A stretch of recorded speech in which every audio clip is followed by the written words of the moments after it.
မင်္ဂလာပါရွှေတော်နာကုံဆိုင်တောင်ကြီးပြောပါเนาะဒီမှာကြီးရှိုးကြည့်လိုက်နော်ဒီနေ့ဝယ်တဲ့ဓာတ်တွေပေါ့နင်းကျွတ်လက်ဆောင်ဟိုလက်ဆောင်ပေးတာပေါ့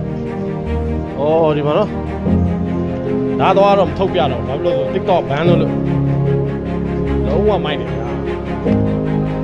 အားကြီးနော်ဟောင်းဆိုတော့ဟောင်းလေးတော့ကြံပါပေါ့ဗျာ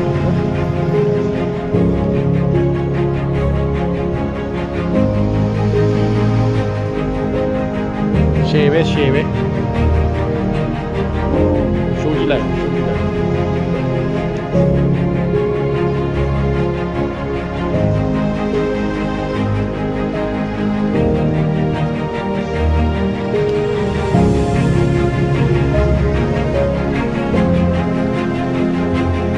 အကောက်တွေကမရှိတော့သေးတယ်